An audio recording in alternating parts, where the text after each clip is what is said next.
So shall we start? Whenever we are to say in Hindi क्या हम शुरू करें, तो हम बोलते हैं इंग्लिश में shall we start। कैसे बोलते हैं? shall we start। तो क्या हम शुरू करें? तो जब भी अपन को पूछना है क्या हम शुरू करें, तो हमने पूछा shall we start, तो हम इसका जवाब भी देते हैं ना, तो चलो शुरू करते हैं। तो चलो शुरू करते हैं को बोलते हैं here we go। कैसे बोलते हैं? here we go। shall we start? here we go। चलिए शुरू करते हैं। सबसे पहले अपन शुरू करें उससे पहले हमें बेसिक चीज़ें 2-3 पता होने ज़रूरी है। इंग्लिश बोलने के लिए, समझने के लिए अगर 2-3 चीज़ें हमें पता है तो अपन आसानी से बोल सकते हैं, लिख सकते हैं। तो सबसे पहले हमें पता होना चाहिए काम को करने वाला व्यक्ति कौन है। काम को करने वाले व्यक्ति को इंग्लिश में बोलते हैं सब्जेक्ट। क्या बोलते हैं? सब्जेक्ट।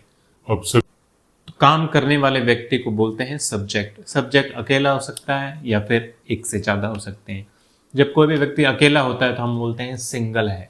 जिस व्यक्ति की शादी नहीं हुई होती, अगर एक से अधिक कोई व्यक्ति होगा तो हम बोलते हैं प्लूरल। अकेले व्यक्ति को बोलते हैं सिंगल, एक से अधिक होने पर उसको बोलते हैं प्लूरल। अब अकेले व्यक्ति में कोई भी पुरुष हो सकता है। पुरुष के लिए अपन उसका नाम नहीं लेना चाहें तो उसकी जगह अपन बोलते हैं ही। कैसे बोलते हैं? ही का मतलब वह कोई भी मेल यानी पुरुष, किसी पुरुष के लिए वह इस्तेमाल करते हैं। ऐसे ही स्त्री के लिए अपन सी यूज करते हैं। ऐसे ही इंसानों के अलावा कोई भी व्यक्ति हो, इंसानों के अलावा व्यक्ति तो होगा नहीं, अब या तो जानवर होंगे, वस्तु होगी, या फिर कोई जगह हो सकती है, या फिर कोई अन्य चीज हो सकती है, उनके लिए अपन इट का यूज करते हैं। जैसे कि अपन गाय का नाम नहीं लेना चाहें तो उसको बोल सकते हैं इट। ऐसे ही अपन किसी वस्तु का, मोबाइल का नाम नहीं लेना चाहते हैं तो अपन बोलते हैं उसकी जगह इट यूज करते हैं। ऐसे ही मोबाइल के अंदर नॉर्मल सा कोई वीडियो भी आता है तो अपन उसको इट से उसके नाम की जगह अपन इट यूज करते हैं। ऐसे ही अगर किसी व्यक्ति का नाम ही है, नाम को अपन इंग्लिश में बोलते हैं नाउन। किसी भी तरह का कोई भी नाम हो उसको अपन इंग्लिश में बोलते हैं नाउन। अब नाउन में किसी व्यक्ति का नाम हो सकता है, वस्तु का भी नाम हो सकता है, किसी जानवर का नाम, किसी का जगह का नाम, कोई भी नाम हो सकता है। नाम कोई भी हो सकता है, इसलिए अपन उसको बोलेंगे सिंगुलर नाउन। तो सिंगुलर नाउन सिंगल होगी। ऐसे ही कोई नाउन एक से ज्यादा होगी। जैसे कोई भी पढ़ाने वाले व्यक्ति को बोलते हैं टीचर। एक टीचर है तो अपन सिंगल में पढ़ेंगे। टीचर ज्यादा हो जाएंगे तो टीचर्स प्लूरल में चले जाएंगे। ऐसे ही जो नाम ज्यादा लोगों के लिए इस्तेमाल होता है उनको अपन प्लूरल नाउन कहते हैं। फिर तुम या आप को इंग्लिश में बोलते हैं यू।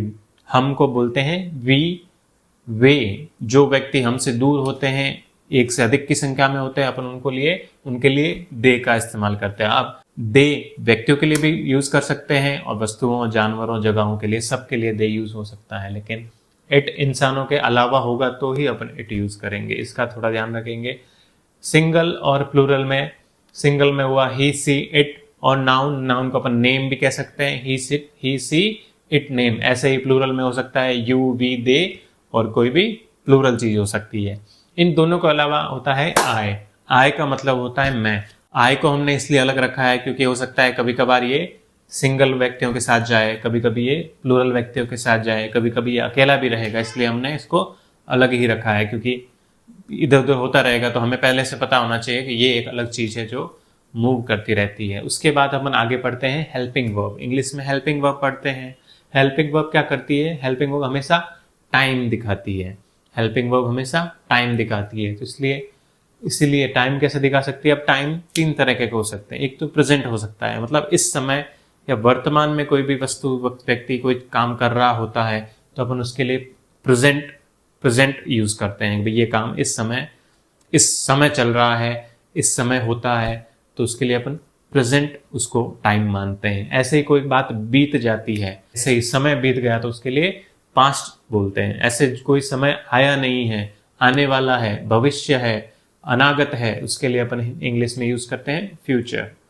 तो ये 3 जो टाइम दिखाता है उसी को बोलते हैं हेल्पिंग वर्ब। अब ये क्या दिखा रहा है? टाइम। तो ये जो वर्ड्स अपन ने लिखा है, प्रेजेंट का टाइम दिखाते हैं, इज, आर, एम यूज करते हैं हम। पास्ट में वॉज वर यूज करते हैं, फ्यूचर में विल यूज करते हैं। इनके अलावा भी बहुत सारे वर्ड्स हैं जो अपन यूज करते हैं, तो वो सब टाइम दिखाते हैं, इसलिए अपन उनको टाइम वर्ड भी बोल सकते हैं। तो कहीं लोग कई लोग ऐसा सिखाते हैं कि ये सब टाइम वर्ड है, कई लोग ऐसा सिखाते हैं कि हेल्पिंग वर्ब है, लेकिन इनका मेन काम यही है कि जिस समय की बात चल रही है वो उसका समय दिखाता है, टाइम दिखाता है, उस बात का टाइम दिखा देता है कि ये बात इस समय की है। उसके बाद हमें चाहिए होती है कि जो काम अपन जिसके बारे में बात कर रहे हैं कि ये काम किया गया, किया जा रहा है या किया जाएगा, इनके बारे में बात करें तो उनको बोलते हैं वर्ब। कैसे बोलते हैं? वर्ब। वर्ब क्या होती है? वर्ब होती है नॉर्मल एक्शन। एक्शन कोई वर्ब बोलते हैं। एक्शन मतलब कोई भी काम है, जैसे कि टीच का मतलब पढ़ाना होता है, तो टीच अपनी वर्ब हो गई। पढ़ाना काम को बोलते हैं। ऐसे ही जाने को बोलते हैं इंग्लिश में गो, आने को बोलते हैं कम, पढ़ाई करने को बोलते हैं स्टडी, पढ़ने को जब अपन देख के किसी चीज को पढ़ते हैं तो अपन उसके जगह रीड यूज करते हैं, लेकिन जब हम पढ़ाई करते हैं जरूरी नहीं उसमें लिखना पढ़ना कुछ भी शामिल हो, उसमें सब शामिल हो सकता है, उन सबको अपन बोलते हैं स्टडी। ऐसे ही लिखने के काम को बोलते हैं राइट, ऐसे ही बोलने के बोलते हैं स्पीक, ऐसे ही बात करते हैं आपस में बात करते हैं तो बोलते हैं टॉक, ऐसे ही किसी को कोई बात बतानी हो या बताते हैं तो अपन उसकी जगह यूज करते हैं टेल। ठीक है, तो इन सबको बोलते हैं एक्शन। इंग्लिश में इनको वर्ब के नाम से बोलते हैं। ऐसे ही टाइम वर्ड को बोलते हैं हेल्पिंग वर्ब। सब्जेक्ट को अपन सब्जेक्ट ही बोलेंगे, जो काम करने वाला होता है वो सब्जेक्ट होता है। अब उसके अलावा वर्ब की 4 फॉर्म होती है। वर्ब की कितनी फॉर्म होती है? 4 फॉर्म। पहली फॉर्म जिसमें हमने लिखा ही है, ये फॉर्म इन्फिनेटिव भी कही जाती है। इसके अगर आगे हम टू लगा देंगे, टू टीच मतलब पढ़ाना, टू स्टडी मतलब पढ़ाई करना, ये होती है इसकी फर्स्ट फॉर्म। उसके बाद सेकंड फॉर्म होती है इसकी पास्ट फॉर्म, या इसको सेकंड फॉर्म भी बोलते हैं। इसको बोलते हैं टीच की सेकंड फॉर्म होती है टॉट, ऐसे स्टडी की सेकंड फॉर्म होती है स्टडीड। अब टीच का बना टॉट, स्टडी का बना स्टडीड, तो पास्ट फॉर्म कौन सी हुई? टॉट और स्टडी। ऐसे एक होती है थर्ड फॉर्म, इसको बोलते हैं पास्ट पार्टिसिपल। क्या बोलते हैं? Past participle. और इसको अपन जनरली बोलते हैं थर्ड फॉर्म। थर्ड फॉर्म होती है, यही सेम फॉर्म होती है। ज़्यादातर देखेंगे कि सेकंड फॉर्म और थर्ड फॉर्म सेम ही होती है, कहीं कहीं जगह चेंज भी होती है। जो चेंज हो जाती है उनको भी अपन इरेगुलर वर्ब्स बोल सकते हैं। वैसे टीच, टॉट, टॉट ये भी एक तरह के रेगुलर वर्ब है, क्योंकि ये चीज़ सेम ही रही है, बदली नहीं है। अगर बदल जाती दोनों, जैसे कि गो की है, गो की फर्स्ट फॉर्म तो go, second form went, third form होती है गॉन, तो ये एकदम से इरेगुलर वर्ब है। ऐसे ही कम है, कम की फर्स्ट फॉर्म कम, सेकंड फॉर्म केम, थर्ड फॉर्म हो जाती है वापस कम, तो ये भी इरेगुलर वर्ब है। ऐसे ही राइट, राइट की first form write, second form wrote, third form हो जाती है रिटन, ये भी एक इरेगुलर वर्ब्स है। ठीक है, ये तो हो गई 3 फॉर्म। एक होता है, ये हुआ पास्ट पार्टिसिपल, एक होता है प्रेजेंट पार्टिसिपल। इसको जिरन भी कई जगह यूज करते हैं, डिपेंड करता है कि हम इसका यूज कैसे करते हैं।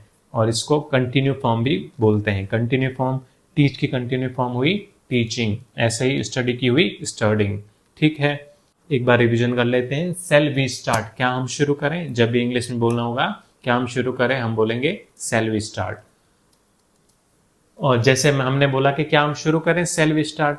क्या हम पढ़ाएं, तो सेल वी टीच। क्या हम जाएं, सेल वी गो। क्या हम जाएं, सेल वी गो। क्या हम आए, सेल वी कम। क्या हम पढ़ाई करें, सेल वी स्टडी। क्या हम बाँचें, क्या हम पढ़ें, सेल वी रीड। क्या हम लिखें, सेल वी राइट। क्या हम बोलें, सेल वी स्पीक। क्या हम बात करें, सेल वी टॉक। क्या हम बताएं, सेल वी टेल। आपने कई बार पढ़ा होगा सेल आई और वी के साथ ज़्यादा यूज होता है, तो अब मैंने यहाँ तो हमारे लिए शुरू किया कि क्या हम शुरू करें। क्या मैं शुरू करूँ तो क्या हो जाएगा, सेल आई स्टार्ट। क्या मैं शुरू करूँ, सेल आई स्टार्ट। क्या मैं पढ़ाऊँ, सेल आई टीच। जाऊँ, सेल आई गो। क्या मैं आऊँ, सेल आई कम। क्या मैं पढ़ाई करूँ, सेल आई स्टडी। क्या मैं पढ़ूँ, सेल आई रीड। क्या मैं लिखूँ, सेल आई राइट। क्या मैं बोलूँ, सेल आई स्पीक। क्या मैं बात करूँ, सेल आई टॉक।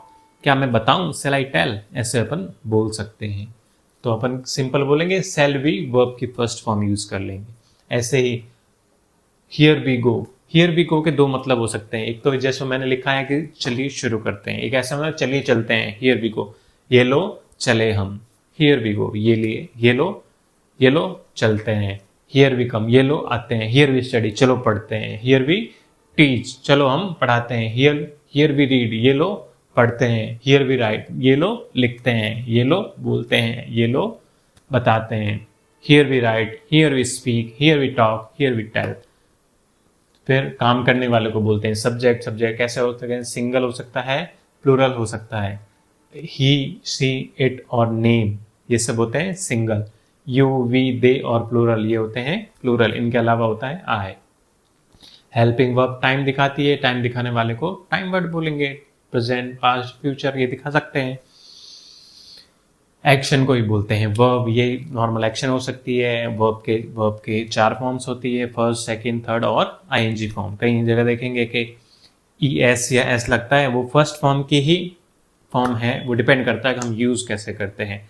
तो आशा करता हूँ आपको ये मेरा वीडियो अच्छा लगा होगा। अगर अच्छा लगा हो तो ज़रूर इसे लाइक कीजिएगा, और कोई भी क्वेरी आपको पूछने की हो तो ज़रूर कमेंट कीजिएगा। और इसी तरह के वीडियो देखने के लिए हमारे चैनल को ज़रूर सब्सक्राइब करें। धन्यवाद।